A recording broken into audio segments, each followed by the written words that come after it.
Welcome to the Afterworld Studios podcast. Midnight Vice, baby. You know what it is.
Salud. Oh, Salud. Welcome. All right, everybody. We have Midnight Vice here today. So, guys, first of all, thank you and very welcome to the Afterworld Studios podcast. Oh, yeah, thank you for having us. Episode 1. So, you guys started this band, what, let's say 2 years, 3 years, 3 months ago, 3 weeks ago? It's kind of hard to say. Lakota and I kind of started it back in 2020, 21. It's like 21 BC. It was like late 20. I think it was late 2020 when we started. We had a different guitar player, we had a different drummer, and that kind of fell apart. And it wasn't until about maybe 6 months later we got it all back together, and that was when we got Sam and Dennis in. Nice. Did you guys already know each other, or is this something that came No, actually, I met Sam at... I just went to a local show, and we met each other, and he kind of came over and talked to me, and we kind of... Yeah, I was intrigued by his appearance, and I was like, what the hell is this guy doing? And it was like... kind of like a I don't know, just like a cool aesthetic going on, and he was doing like kind of an 80s inspired heavy metal. He was playing a show that night, I think. He was in a different band at the time. Yeah. And after Midnight Vice, I think this was probably really shortly after Midnight Vice kind of fell apart. It was probably like a week after. I went to go see one of my good friends' bands, and I jumped up on stage and sang a song with them. And that was when he came over to me, and he was like, "Oh, what did you say?" You were like, "Oh yeah, you should be singing for them. Like, what are you doing?" Yeah. And I was just like. So from there we kind of hit it off, but after that we did not like we hit it off that one night, and we did not talk for like a good couple months, and then just out of the blue he hit me up and he was like, "Dude, I've been listening to like all this 80s stuff. I wanna do something like this," and I was like, huh. Started fucking connecting the dots in my head. I was like, oh well, I got this thing that I kind of already had before. We could just pick up where we left off, and that was how that went. And the place that we were all rehearsing at the time, because originally Lakota's a drum player, so we had him on drums originally, but we couldn't find a bass player, so No, you never can. You never can. Nobody wants to play bass. It's crazy, you know. Everybody wants to. I took one for this. But the dude running the practice space was he was like, "Oh my girlfriend's kid, he plays drums great." Okay. Yeah, he overheard us bitching about not being able to find a drummer. We looked at him on Instagram. He was playing. It was him playing Painkiller, and it's just like, and he's just ripping through it. And we were like, "Yeah, that sounds great." Okay. And brought him in, and I mean, he's fit like a glove. But I feel like the original Midnight Vice was like, it was just, we didn't really get very far. So like I like to call this the Midnight Vice like 2.0. Yeah. Like this is I don't know, like this is like the Midnight Vice in my mind. Makes sense. And it feels that way when you see you guys play on stage. Yeah, all of the interaction is very natural and whatnot. Nice. What's funny is that like you guys are all essentially in your mid-20s, right? Yeah. Right? Younger than I. However, you guys are picking that flag back up. Like you guys are, the 80s were done. Right. and you guys are boring, you guys are picking it back up, but it sounds fucking good. Like, it doesn't sound... Yeah. Here's the thing, like, I saw you guys, I'm like, all right, Midnight Vice, all right, whatever, that's fine. Well, I mean, I know for a fact it's not very big here in the United States, I would say, but there's a lot of other bands in Europe that kind of do what we do. So I mean, it's always been. I mean, even in the early 2000s, you know, there's been a lot of bands that kind of do the same thing that we do, but it just doesn't happen over here, and I don't know why. There's a difference in the American markets for sure, man. Yeah, I think like Europe and like even like Japan, like just that traditional like classic 80s heavy metal is huge. You know, everywhere else it seems, you know, rather than the United States. That's a good point, man. It became underground, bro. Like, Yeah, we do have like a little like cult following in South America, which is surprising too. I couldn't even believe it. There's the thing there. Like, everyone's... I wouldn't say everyone, but there's almost like a latency in other countries. Or they have longer attention spans. Whatever it is. Yeah. But they hold on to... They're more loyal to a lot of bands. And that's just not me saying it, but this is like... When you look at other podcasts or other interviews, like say, I heard this from Matt Heafy, Trivium. Like they've had a following over there, stronger following for more time than they had here in America. Like, they just gained more momentum over there. You find that a lot.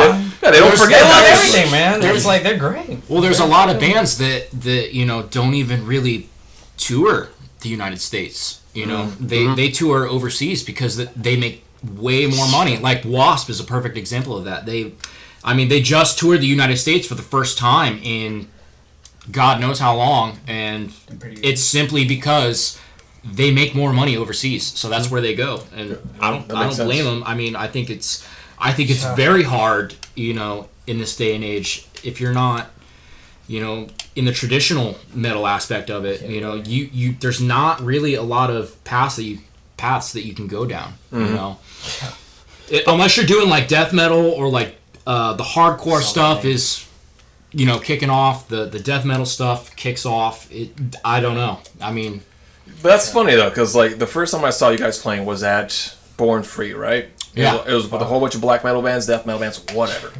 Not metal bands like yourselves, but you guys went in there and you played, I don't know, maybe third or something. And you guys had more movement there than most of those other bands did. Honestly, like, it was fun and it was exciting and the energy was there. I'm just like, this is interesting. It's just like, you wouldn't think you would fit the bill, but it didn't matter. You fucking brought it. Well, I think the goal is that we try to slip somewhere in between being able to fit with bands that don't really play, you know, heavy music and the bands that play really heavy music, and it's hitting that in between. I think bringing like a new exciting feeling to like an old sound, you know, with some newer aspects to it. Sure, yeah. We're all friends. Yeah, we are all friends, and all these guys on the death metal scene are like really sweet guys too, and we get along really good. And Corrupted Saint. Yeah, I mean, when we first started out, we were really playing with like a lot of like classic rock type bands. I can see that.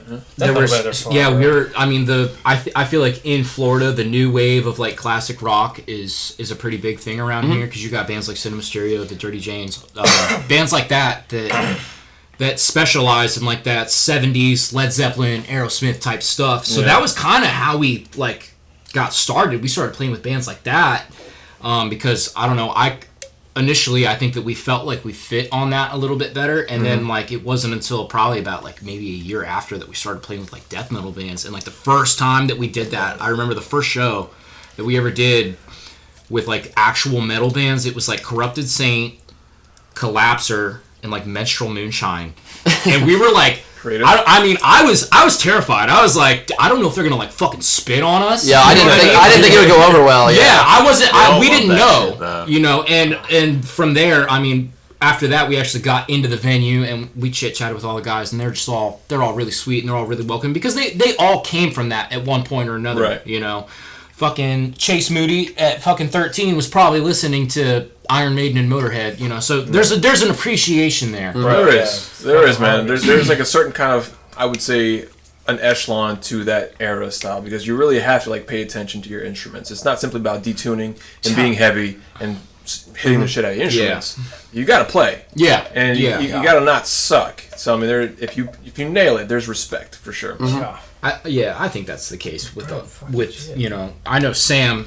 This freaking wizard over here on the guitar, he just and that's kind of the whole vibe that we kind of go for, you know, is it's like everything is still pretty technical Although it might not be, Shit, dude. You're just it might creating- not be super heavy, but it doesn't mean that you can. It's Bro. what's really important to me, at least, is creating an atmosphere with the music. Fuck, or bro. at least if I'm gonna write something, I definitely want to write something to complement like the stuff that he's thinking about. You know, or what he wants to write about. Okay. Because ultimately, like, it's a soundscape for whatever the vocals have to say. Yes. So I like Way to put it. I like to write like that, and sometimes that's heavy, and sometimes that's bringing it back a little bit, and sometimes it's mixing it up in the songs. So Yeah. But you have to serve the song. 100%. Right, I think 100%. that's the ultimate end game. At the end of the day, is just making sure that we do the song justice. I don't think that we necessarily chase a specific sound. I think that we all have a variety of influences that kind of blend together that make it work. Because it's like, I mean, personally, like when I listen to the EP, it doesn't sound exactly like another band like Judas Priest or Iron Maiden. No, I think that no. we all of our influences kind of just blend into the song or whatever that we're working on, and it just works out, you know. And that's just a matter of chemistry, and that's all that you could ever hope for in, you know, a band. You know. Well said. All right, so God, Dude, come on, you're a fucking This is moron. fucking Persian. wait, What was the one rule, dude? I know. Hold on. Alright, let's... there's napkins over there. Wait. Clean it up Wait. Where's the napkins? on the floor where you belong. Fucking...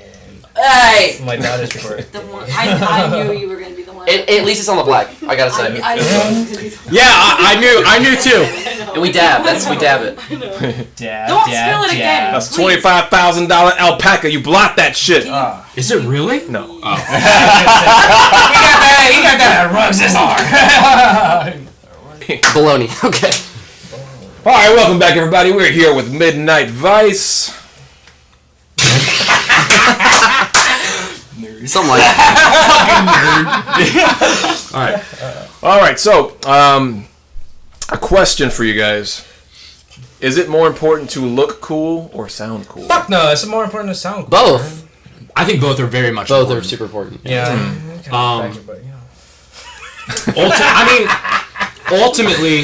Ultimately, the music is top priority. But also at the same time, I like to feel like my looks accommodate what I'm trying to get out there. I think that Be ourselves, bro. I think that cohesive aspect though definitely adds like a huge like dimension to your band. Well, you'll see it on stage. I mean, Yeah.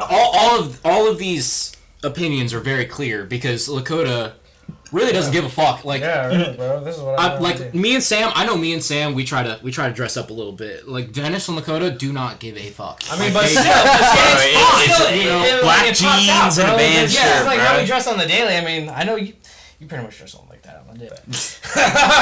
So, stage presence matters. stage presence 100% matters. Does, but You got. yeah. I mean, you But got. it's so natural. You can't It's so stand natural. around. Well, I think Shit, there's a difference fucking- between dressing You're just having up fun. and your stage presence because Yeah. I think everybody in Midnight Vice has excellent stage presence, and I think that's very important because it's like, you know, there are people that are literally spending their hard-earned money Yes. to come to a show, and I mean, I don't mean to bro. interview the interviewer, but like, have you ever been? Have you ever been to a show where like you love the music, but then you go there and you see like their like whole getup or whatever, like what they're wearing and how they perform, and you're like, huh? I've been bored. Yeah. I was like, I think And I don't want to do that. I don't want to be. Don't want to be that guy. I think it's really important when you're in the developmental stage of things like we are. A lot of the people that you're performing for have probably not heard your music. You know, I mean, everything with us is in the grand scheme of things in the early stage. So, and we're never headlining. We are always opening up for another band. You know. And whoever is there in that crowd is probably there to see the band that plays after you. So, Or they're judging, bro. Like they're like judges out there, bro. I think I You see, get. just look so at the you. ultimate, and that's your whole Have goal. fun. That's your whole goal as an opener is Be fucking good. we want attention. We want you to look at us. We're going to be loud. We're going to be all over the place. We're going to be obnoxious so that you pay attention, so that you're not standing by the bar You know, And it's just not that- fucking waiting for whoever you came to see. Yeah, really, it's not all really for show, bro. Like we're just doing that because we do it. You know, it's really really natural. Yeah, it is natural. And, Yeah. it is natural, but at the same time, you know, you want people to come see your show. I mean, sometimes the sound isn't very good at some places. You know what I mean? And it's Sometimes it like looks that's a really really good. that's a really good way to like connect with the audience is to Yeah. like have a look where they see like a cohesion and they're like, okay, that's something, and they really take a listen. You know what I mean? And pick it out. And I think it's really important. Understood. I think it's really important. Understood. Really part of it. All right, you gotta talk, man. Yeah, you're up, buddy. I know you haven't said a word. Yeah, that's the silent I said a motherfucker, bro. couple. Okay, I've been sitting. He did over that. there. that's good. It's okay. Next question. Next question's for Dennis and Dennis alone. About being a drummer. Come on. All right, drummer questions, Dennis. What was your Silence him. so Dennis? smell like chloroform to you? When beginning your musical journey, what was your influences? What got you into the point of this? Pretty much anything, because it was all pretty much my dad's doing. Yep. Like, just raising me with, like, Metallica, Slayer, Megadeth, shit like that. And then just kind of branching off from that and going on, like, kind of my own metal journey. Bro, he's like a almost. technical And death metal player, bro. Like, Yeah, he's no, not like playing- I'm wearing like all this Gavin shit. deathcore shit, and I'm playing in a Death 80s metal band, and it's like It translates fantastic. yeah, It's I great. just try to sneak in little It's like, bro, it's little things of my influences in the songs and shit with like little splash cymbals. You're and too stuff, good, buddy. but Have you tried sneaking any blast beats yet? I'm looking. I don't want to like put anything that's gonna be like too drastic from what the music sounds like. But if I can find a way to sneak it in, Yeah, Just I agree. just text me, bro. Come on now. there's always on. I hear you. something So what's now? We're in 2023. There's so many different ways to write music nowadays. Yeah, really. How do you guys do it? Is it still old school? Do you guys still get together in a jam space and make it happen, or Jam space, Pretty bro, much, honestly. yeah? Kinda, you know, some people make riffs. To a degree. Typically, what we'll do is Sam is pretty much the main composer, so he'll kind of come up with something, he'll record it, he'll send it to me. I'll throw a couple lyrics over it, and then from there we bring it into the woodshed, and then we kind of Yeah, and it's usually do like whatever we gotta do. it's usually like a Alex, basic sometimes. structure of a song. It'll be like you know, like a verse and a chorus, or maybe an intro, or what have you. And then Right. like we can place that however we want, or these guys can be like, we should put in a breakdown, Yeah, or we should put in. if we don't know where to go, you know, what do you got, you know? Yeah, and we just go to each other, and then you know, we'll put new parts in, or we'll just arrange what we have into something else. But I like to send him the riffs like that, so you can hear something go. I think it's great that we start It's just off the vibe. kind of in solitude, you know, where everybody kind of works in solitude. It's just I find it to be more efficient that way. Bring things to because the table. Each of us, I've bro. been in bands where we just go into the, you know, rehearsal spot and just try to hammer something out, and it's just the quality of it just never is what you want it to be. I enjoy working in solitude where I can put time and effort into things as opposed to having to come up with something off the fly. Yeah. You know, you only got 2 hours in rehearsal space, but it's like if I'm doing it on my own, I can work on it at my leisure, and I can really put the most amount of effort into it. Yeah, you're not constrained by time when you're by Yeah. yourself in your house, Yeah. playing on your guitar, singing into a microphone. That's a good point. So, like, when you guys, let me ask you this: when you're in your own little bubble and you're creating something, what is your goal? Like, Oh. something that sounds good. My goal, like, well, I mean, honestly, for the whole project, I can't speak for everybody here, but for myself, it's really like landing a sound that's in this particular genre that we're doing is like landing a sound that's familiar and fresh. You know what I mean? Like like using aspects of like, you know, the old school metal that people like Yeah. really like, or at least for me, like there's a lot of like I said, X factors in some of these metal songs where I'm like, just something about this riff or this vocal line or this thing is just so powerful to me, and I want everybody to take that, take their X factors and put it into a song and recreate it so it can be like, you know, a masterpiece if it Sure. can be. You know what I mean? Right, and that's kind of like, as musicians, that's the thing that we're always chasing, is like that translation of energy that's in your mind into your instrument. out through your speakers into another person so they can feel what you felt. And also Right? with, That's in the magic cohesion of with the it, whole right? band too. Yeah. They all have to Whole be band. doing that. They So all it's have like, to. yeah. I hear you. And you have to be lucky enough to find guys who can all do that together. So- I mean, yeah. So I love you guys. It's like finding 4 girlfriends. That's a great way to put it. That's a great way to put it. It ain't easy. He said this was. I think I think my ultimate end game is just to do something different, you know. Like he said, I mean, we definitely shoot for the nostalgic sound, but I don't think that in any way, shape, or form we really try to Copy. do like a cookie cutter. Yeah. Copy, do like a cookie cutter type thing, because there are bands that, throws you in know, their influences. there's plenty of bands that do that and can do that, and they do it well, and it's just, I don't know, that's just not what I want. I try to put a lot of effort into the lyrics and stuff. I want it to be something that people can relate to. If I'm not fucking writing lyrics about fucking wizards and Well, I mean, but Yeah. your like vernacular and stuff is admirable. It's pretty. He writes some really good stuff. In my personal opinion, writes some Sure, really sure. really interesting stuff. From an outside perspective, seeing you guys now 3 times, it doesn't come off as if you're trying to copy for the sake of copying. yeah, it They're just all happens there. on accident. Well, I mean, everyone, no one is exempt from influence, right? Everyone Right, draws I mean- from something. I mean, Yeah. I think that we all definitely wear our influences on our sleeves. You know, we'll say like, oh yeah, like that.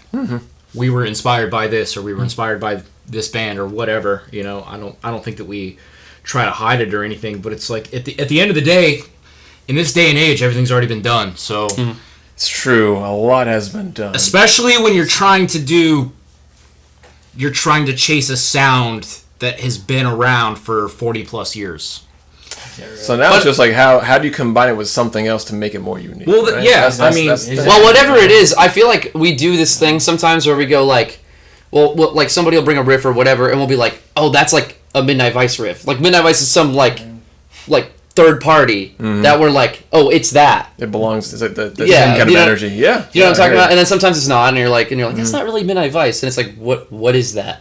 Yeah, What is really. Midnight Vice? That's You know what I'm saying? But that's another band some other time. but we all know it somehow. Yes. You know what I'm saying? Absolutely. No, it's good. That's good. That's where you develop your own sonic identity, right? Yeah, 100%. Yeah, I think with the EP we 100% established Yeah. the sound that we want, and we want to keep that going. You know, I mean, personally though, if we're getting real crazy, Cut the camera. like We can edit this part out. like Deliverance of Steel just barely made the cut for me. It's one of my favorites. Though. He's like, It's definitely different, but it's still a pretty. Somebody good told song. us it was their favorite on the album. I mean, and It's that's, heavy. and you know what? That's the beauty And of it. it's That's the funky, beauty of too, music. Is with it's like, it'll it's appeal to kinda people that different you time wouldn't. signatures, try but something it's still different. for. That's a good point. It's gonna appeal I to love the somebody out there package. somewhere. To your point, Tyler. That's exactly it. It's almost not even up to you to decide that. Right. An example that I learned just recently. We all know Linkin Park, right? Mm-hmm. We all know that song In the End. Yeah. Chester, in an interview, admitted, it's like, dude, I never thought that song was really anything special. Mm-hmm. There, I was like, that's all right. bro. Still, they're still their number one most streamed song Right. ever. Over a Yeah, billion. that's the quintessential Yeah. Linkin Park. billion Yeah. streams. Like, I can't even wrap my mind around that. Over a billion streams. It's like, it's not up to him. It wasn't up to the band. It's up to the people, right? So it's one of those things you got to respect. Dude, and even another prime example of that is Kiss. I Was Made for Loving You, They did some the weird disco shit. tune. Gene Simmons. I said his name. You owe him money.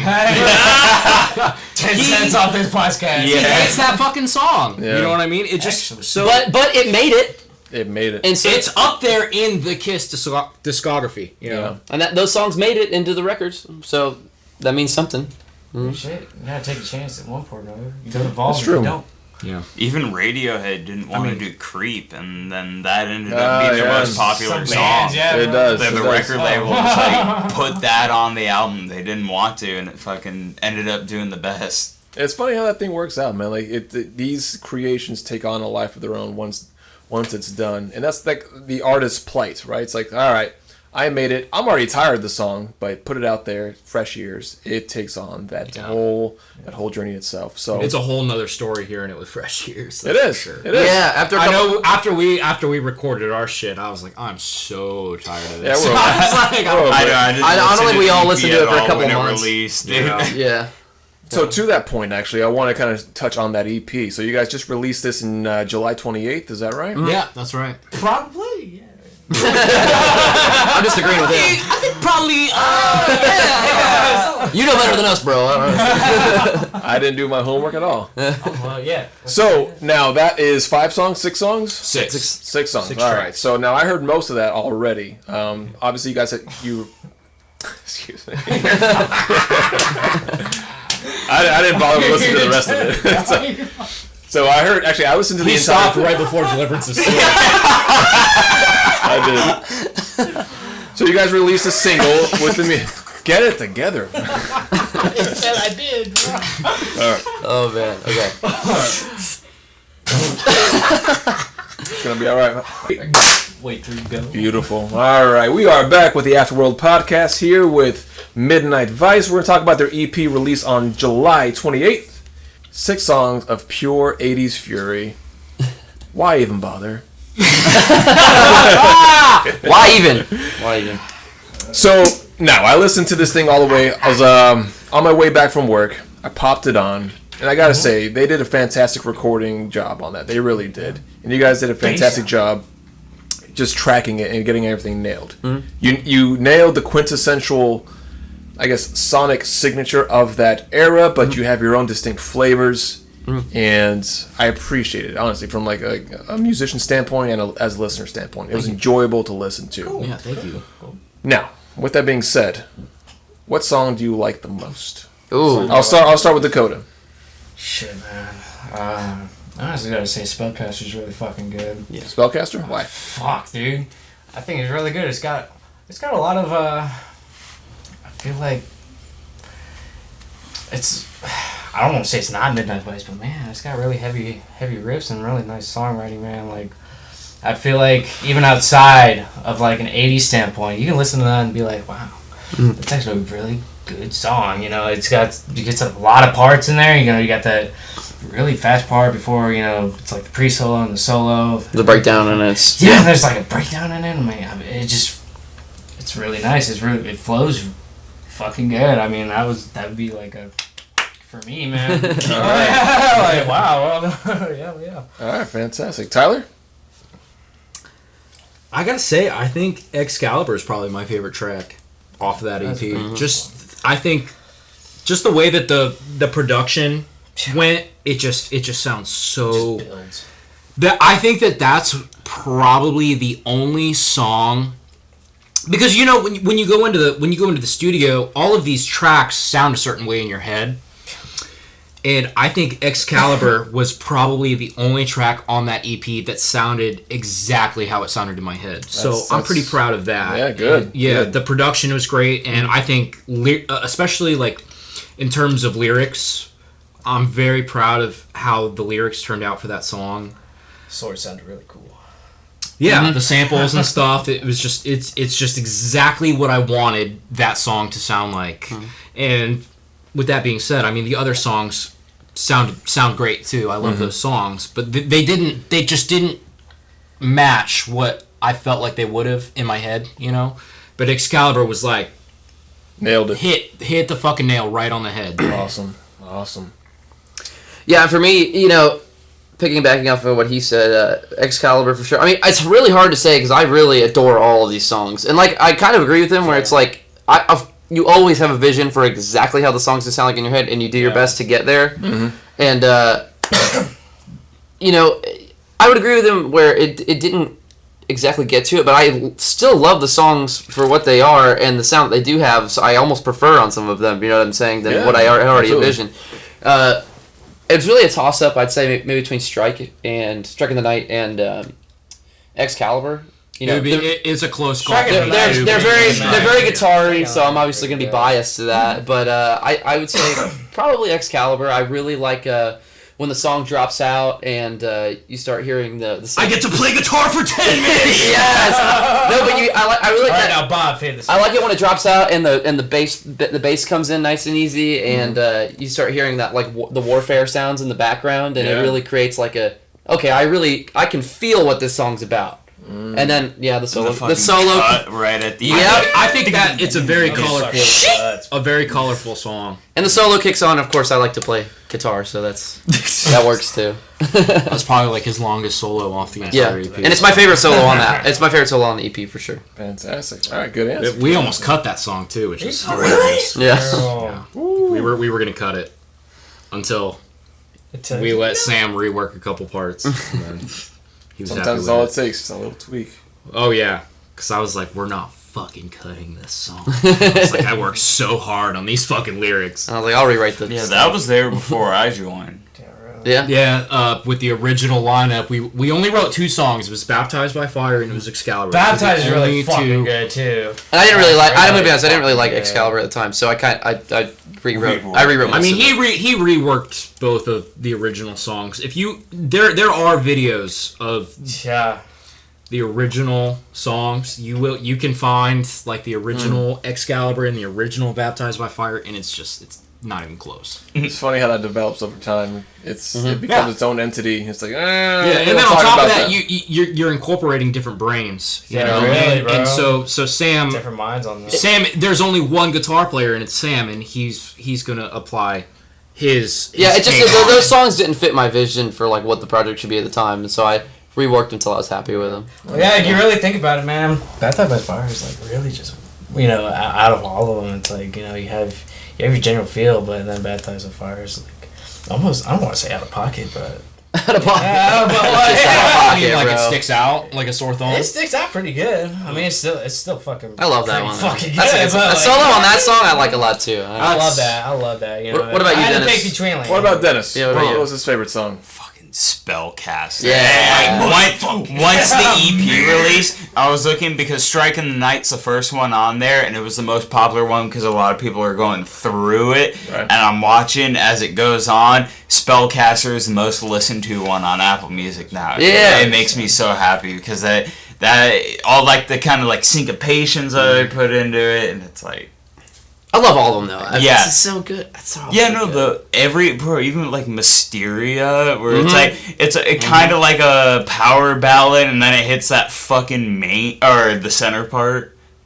Yeah, Like the double ride and shit. It's like, It's great. Understood. It's great. Now you guys released a like music it. video for Baptized by Fire. Yes. Baptized by Fire. Yes. Why that song? Why not anybody else?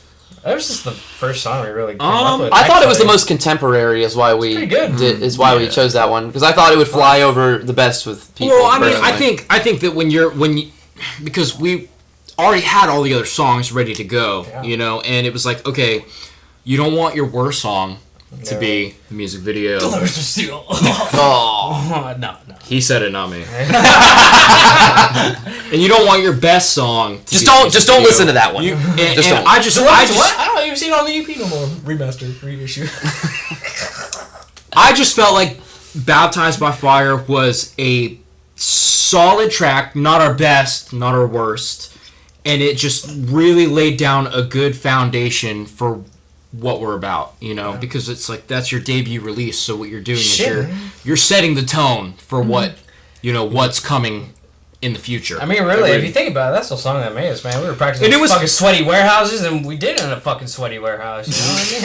Yeah. So, And I just shit, that was I fucking- personally felt like honestly something? that song would fly, that would go over the best with an audience, myself, and Fuck. I mean, people. and I wasn't wrong or right.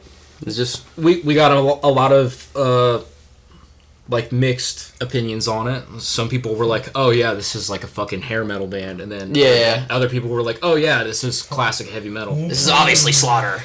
You don't really know what the interpretation is going to be until untrained ears catch it. Oh, it's very vulnerable. Yeah, Very vulnerable. Yeah. But it was widely. I feel like it was widely accepted as a good track. I think that track very well does. I hear the glam metal influences, and I very much hear the heavy metal influences.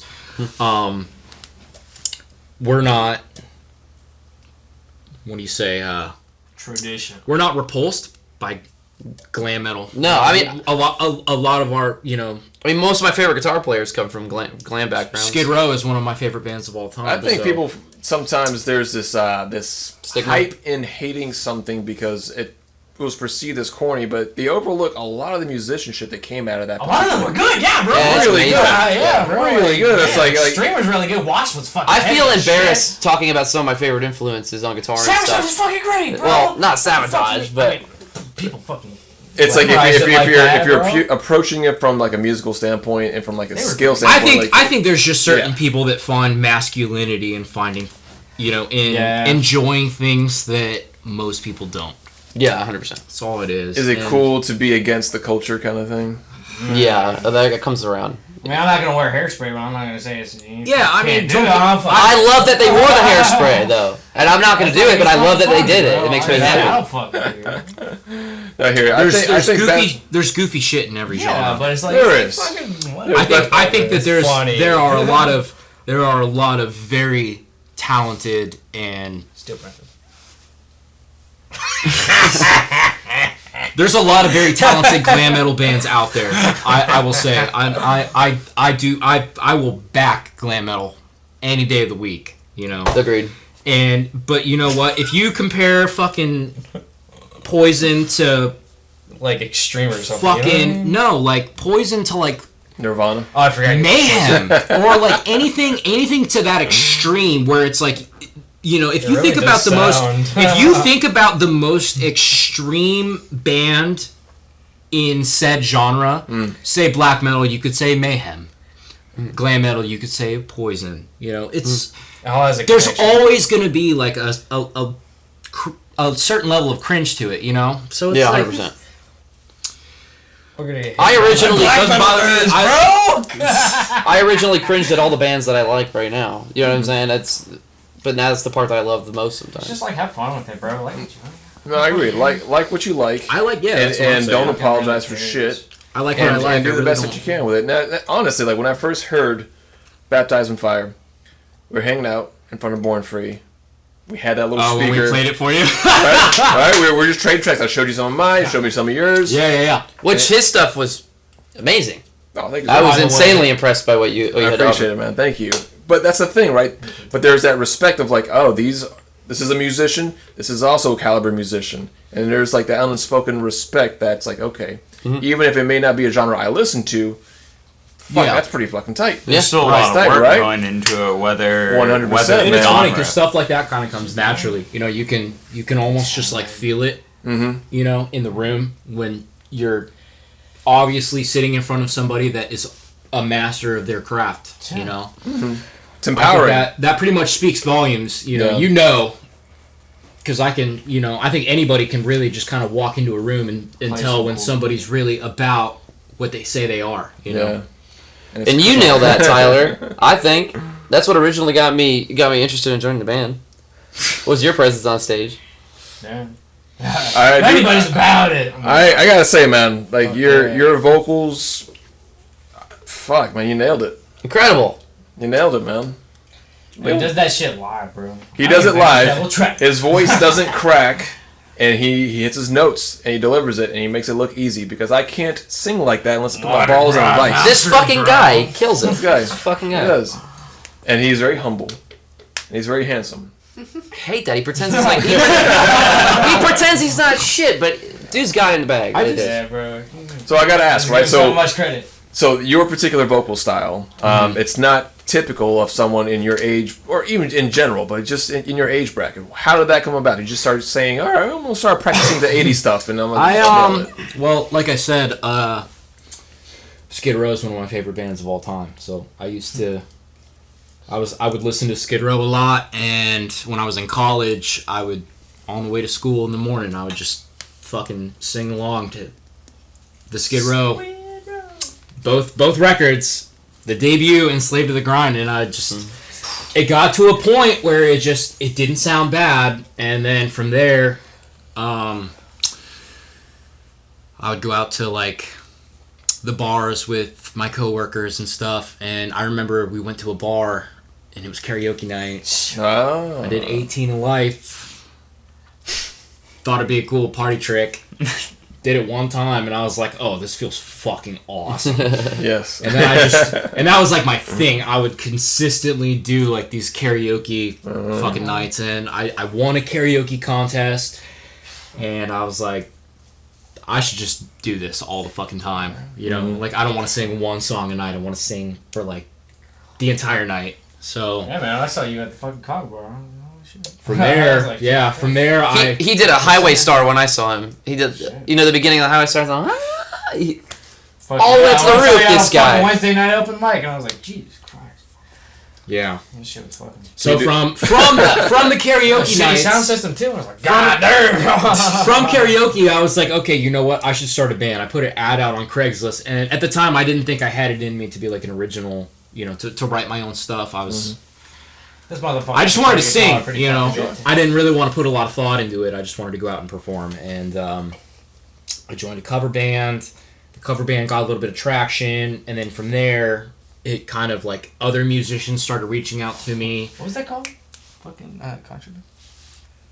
Yeah. I joined another band, which was like a Guns N' Roses type thing, and it kind of went all from there. The bass player in that band was a metalhead. Mm-hmm.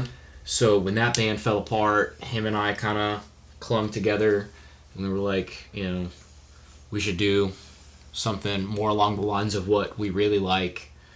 We were big fans of bands like Enforcer, Skullfist, Cauldron. So we knew that there was like a market for like this new wave of traditional style of heavy metal. Yeah. So that was kind of what we did, and that was when we got Lakota in. So that was the original foundation of Midnight Vice. So that's really how it all started. As far as the singing goes, I never took lessons. I never did anything like that. I just kind of, it was just trial and error, you know. unfucking believable. Never took a lesson. That's funny, man. Just natural talent. Natural talent. I respect it. It's okay. All right, So- jerk session is over. Sorry. That's fine. That's fine. Did you come yet? Wipe your mouth.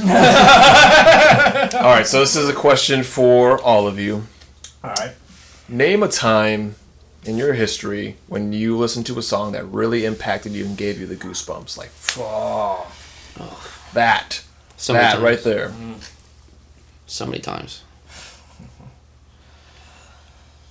Who wants to go first? You. Me. Alright, fuck, man.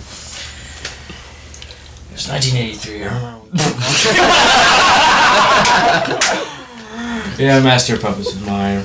Low key, I mean, I saw how big those guys were, and I saw how good they fucking wrote, and I was like, man, this is monstrous, and, you know, obviously I was like, man, I gotta do this for the rest of my life, you know, I had such a natural fucking attraction to it, so I was really, you know, drawn by it, and I was like, man, I've seen fucking pictures of them, you know exactly what I'm fucking talking about, so, you know, I've seen pictures of them on fucking stadiums, I'm like, man, yeah. That's it. That's it. You know, just from the song itself, I'm like, they're also really fucking good writers. So I was like, I want to do shit like this.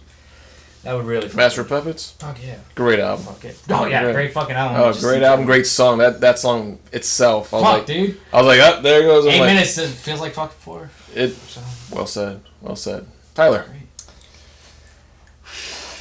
I can think of a couple times it's happened, but if I had to say like the very first time, it all goes back to Skid Row.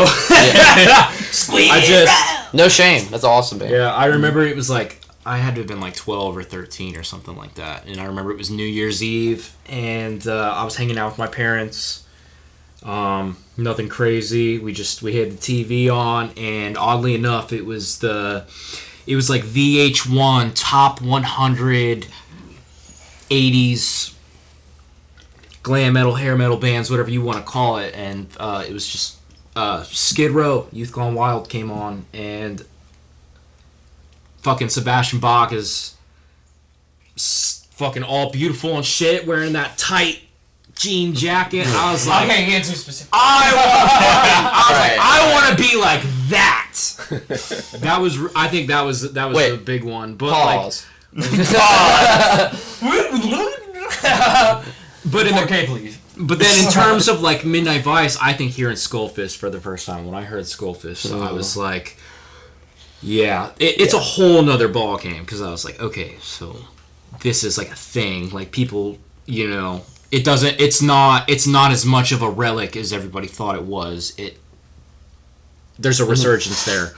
So I think bands like Skullfist, especially Skullfist was the first one that I heard, that I was like, wow, like this doesn't have to be a thing of the past.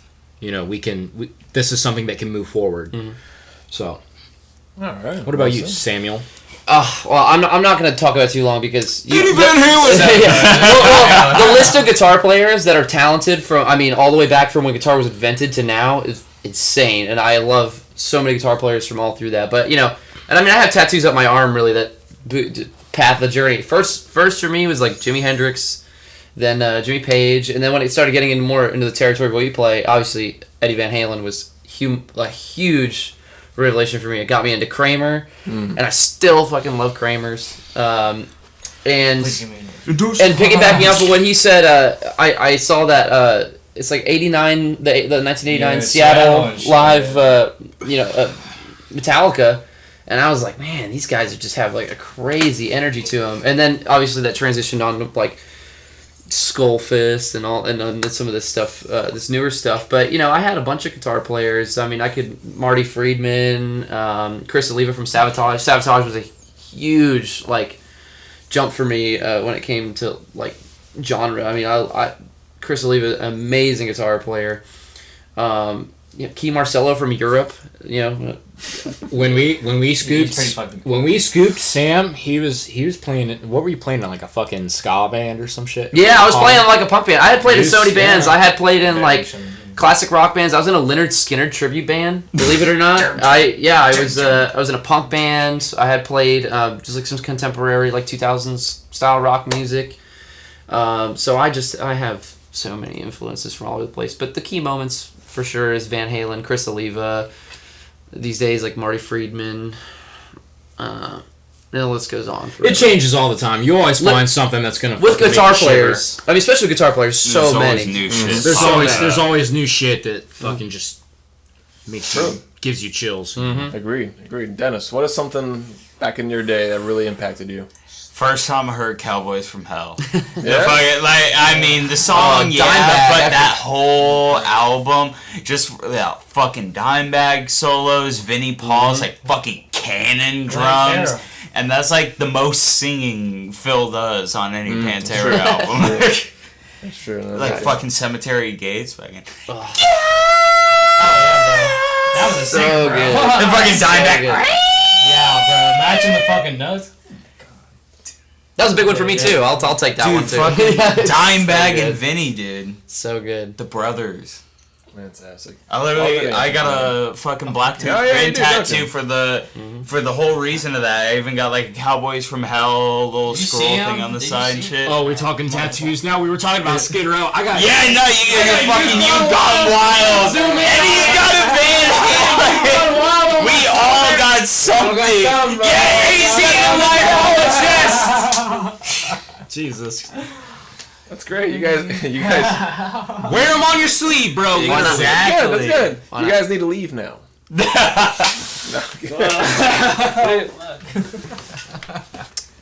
Your new EP, Baptized in Fire. Where can we find that? Spotify, Apple Music, Amazon Music. It's on all platforms. If you go on YouTube and you type in Midnight Vice, I'm pretty sure we're the first thing that comes up. It used to be Enforcer. It's not anymore. Understood. All right, guys. One last question for all of you. What's up? This one goes deep. Yeah. What is your why? My why? Why do I do this? I want to be. Why am I here? Yeah. Why do you do this? Why did I drink so many beers? Why? Oh, now you're speechless. No, it's not. I mean. Dude, that was a deep question. One word, and you stunned all of us. Because I went to all those concerts and I saw them people on the stage and I'm like, that's gonna be fucking me. Yeah. Doing what you do best. I'm gonna do that. playing fucking stadiums and shit. Pretty fucking cool. So, It's possible. I think maybe just like it just you feel a power within like touching your instrument, and then it is projecting a huge sound, and I don't know. Natural. It's like I have a different voice than my own. I know that's like the cheesy answer that everybody gives about their instrument, but it is. It's just like it's a different way of talking a little bit. You know what I mean? I agree. Sometimes it's destiny. And and then you obviously you create a message through song, and we can go on forever about the why. I mean, no, it's the why is There'll never be an end. Truly a never-ending story. I don't know. My why is I've got things to say, and I've got something that I believe in, and something that I want to carry on throughout my lifetime.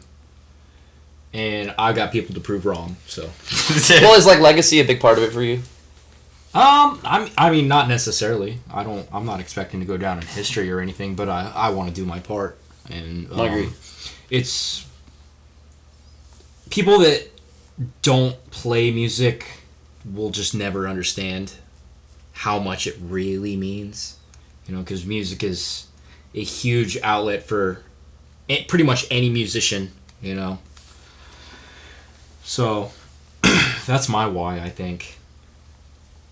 I just really care about this style of music and what I do. And I want to do it differently. And I want to make my mark. But, you know how it goes. Maybe one day, in 50 years, some 20-year-old will dig us up in fucking 2045. Or you'll be in a Walmart. I'll be like, dude, I know you! I'll be fucking... I have your poster! I'll be fucking working at fucking Papa John's or some shit. Hey, man. Wait, are you? I know you from somewhere. Midnight Vice ring a bell? Never heard of them. Me neither, dude. Awesome, guys. Well, thank you all so much for coming by and giving us the lowdown. Thank on you what's so much going for on. having Thank you for having us, dude. I appreciate Absolutely, it. guys. We're sorry that Sam spit on your carpet or spilled on your carpet. It's okay. Alright, guys. Midnight Vice. Be sure to check them out on all streaming platforms. Talk to you soon, guys. Take care.